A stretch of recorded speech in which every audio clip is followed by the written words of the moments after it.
కొనసాగుతుంది బీజేపీ. మళ్ళీ ఆధిక్యంలో బీజేపీ ఉంది. ఆప్ ఇంద నుంచి అదే 20 డిజిట్లోనే అట్లానే 940 పోయేసరికి దట్ విల్ కమ్ టు 50-52 అండి.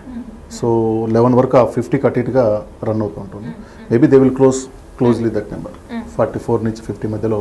అంటే ప్రదీప్ గుప్తా చెప్పింది నిజమైతానికి 99% ఛాన్సెస్ కనిపిస్తాం. బీజేపీకి సంబంధించిన నేతలు కానీ అటు మోదీ కానీ ఢిల్లీ ప్రజల్ని ఎక్కువగా ప్రభావితం చేశారు.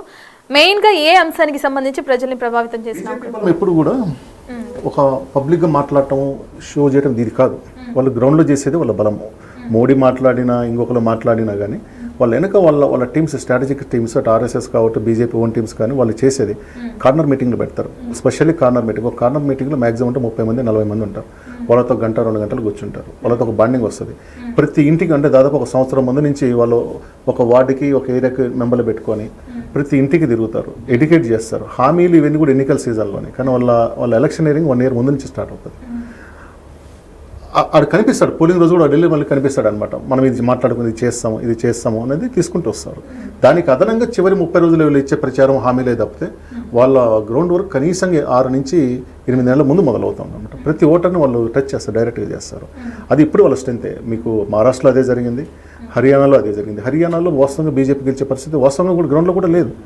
వాళ్ళది రియలైజ్ అయినారు, వాళ్ళ పరిస్థితి తెలుసు కాబట్టి వాళ్ళ స్ట్రెంత్, ఎలక్షనీరింగ్ స్ట్రెంత్ తోటి వాళ్ళు ఓట్లు ఇచ్చుకెళ్ళినారు. ఎక్కడైతే వాళ్ళకి 10 ఓట్లు పడతాయో అవి 10 ఓట్లు ఒక చోట ఉండవు, అక్కడ రెండు ఉంటాయి. ఆ 10 ఓట్లను ఒక చోట జత చేసుకుని ఆ ఓట్లు తమకు వేయించుకునే కెపాసిటీ బీజేపీకి ఉంది. అందుకే మీకు తక్కువ మార్జిన్స్ తోటి చాలా సీట్లు మారిపోతూ ఉంటాయి. టోటల్ సీట్లలో మీకు గ్యాప్ ఉన్న ఓటింగ్ పర్సెంటేజ్కి వచ్చేటప్పటికి 1%, 1.2 ఇంతే ఉంటుంది అనమాట. అది బీజేపీ స్ట్రెంత్. అది అలాంటి ఆర్గనైజేషన్ కాంగ్రెస్ కానీ ఇంకో పార్టీ కానీ లేదు. అది వీళ్ళు ఎంతసేపు ఉన్న ప్రచారం చేయాలి, జనం నమ్మాలి, వేయాలి. వీళ్ళు ఆల్రెడీ ఒకసారి నమ్మకం కోల్పోయినారు. నమ్మకం తెచ్చుకోవడానికి పబ్లిక్ స్పీచ్ కన్నా కానీ డైరెక్ట్ పర్సన్ పోయి చేసుకోవాలి, మాస్ క్యాంపెయినింగ్ చేసుకోవాలి. అది ఈ పార్టీలకు లేదు. సో బీజేపీకి బలం అది ఉంది. బీజేపీకి ఒక ఎన్నిక జరుగుతుంటే అన్ని రాష్ట్రాల నుంచి వెళ్తారు, అక్కడ పని చేసుకుంటూ వస్తారు అనమాట. ఈ ఎన్నికలు మీకు స్పష్టంగా కనిపిస్తుంటుంది. ఇక్కడ కూడా దాదాపు 40,000 కార్నర్ మీటింగ్లు పెట్టారు. వేరే రాష్ట్రాల నుంచి డిప్లాయ్ చేశారు. ఆప్కు మళ్ళీ అది ఉందండి. ఆప్కు పంజాబ్ ఎన్నికలప్పుడు అన్ని రాష్ట్రాల నుంచి తీసుకెళ్ళి పని చేయించుకున్నారు. ఇక్కడ కూడా పని చేయించుకున్నారు. కానీ ఆప్ బలం కంటే బీజేపీ బలం ఎక్కువ ఉంది. బీజేపీకి అట్రాక్షన్ ఎక్కువ ఉంది ఈ ఎన్నికల్లో.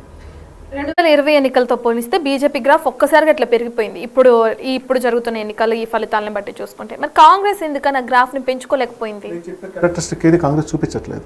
ఒక లోకల్ లీడర్ని తయారు చేయలేదు. ఒక లోకల్ లీడర్ తోటి గ్రౌండ్లో గట్టిగా పనిచేయలేదు. ఇప్పుడు మీకు సిఏ వ్యతిరేకాలలో 53 మంది చనిపోయినప్పుడు దాన్ని ఒక ఉద్యమంలాగా మార్చడం కాంగ్రెస్ ఫెయిల్ అయింది. దాన్ని ఒక ఎడ్యుకేషన్లో తీసుకుని కాంగ్రెస్ ఫెయిల్ అయింది.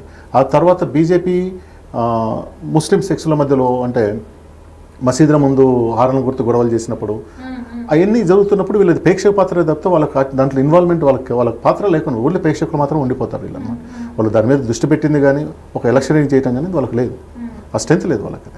ఇక్కడే కాదు ఎక్కడి పోయినా అంతే. ఎక్కడి పోయినా వాళ్ళకి ఆ స్ట్రెంత్ లేదు, వాళ్ళకి అలా పనిచేసేది లేదు. వాళ్ళ స్ట్రాటజిస్ట్ చెప్పిన దాన్ని పట్టుకొని వెళ్తారు. ఆ స్ట్రాటజిస్ట్ చెప్పింది కొంత మాత్రం పనిచేస్తుంది కానీ గ్రౌండ్ వర్క్ చేయకుండా ఏ పార్టీ కూడా ఎన్నిక గెలవలేదన్న. ప్రతిపక్షాల నుంచి వస్తున్న ఆరోపణ ఏంటంటే అధిష్టాన బాధ్యతలు అప్పగించిన రాహుల్ దాన్ని వదిలేసి ఖర్గే కప్పు చెప్పడం ఈ ఇంపాక్ట్ ఎక్కువగా చూపిస్తుంది అని అంటున్నారు. ఇట్లా ఉంది కానీ లాస్ట్ ఎలక్షన్లో కాంగ్రెస్ పార్టీ అంతా దాదాపు 100 సీట్లు గెలవటం, ఖర్గే నాయకత్వంలో గెలవటం, ఖర్గేకి యాక్సెప్ట్ పెరిగింది. అది కారణం కాదు. అయితే ఈ ఎన్నికల్లో కూడా ఏంటంటే ఆప్ గెలిస్తే అది ఆపు మొన్న పంజాబ్లో గెలిచింది, ఈసారి హర్యానా మొత్తం రాజస్థాన్ అన్ని చోట్ల వెళ్ళిపోతుంది. ఆపు గెలవకూడదు అనుకుని కాంగ్రెస్ వాళ్ళు కోరుకున్నది బహిరంగ సత్యం. సో చాలా చోట్ల కాంగ్రెస్ ఓటింగ్ కలిసి కంబైన్ గా వెళ్ళిన రోజులు కూడా ఉన్నాయి. హర్యానా ఎన్నికల్లో కాంగ్రెస్ ఆపు పొత్తు పెట్టుకుని పోయి ఉండాలి. పొత్తు పెట్టుకుని ప్రస్తుతం కాంగ్రెస్ గెలిచి ఉండేది. అక్కడ పొత్తు ఫెయిల్ అయింది. ఇక్కడ ఢిల్లీలో పొత్తు పెట్టుకుంటామని చెప్పినారు. కానీ అది డిసైడ్ కాకముందే కేజ్రీవాల్ తన 25 మందిని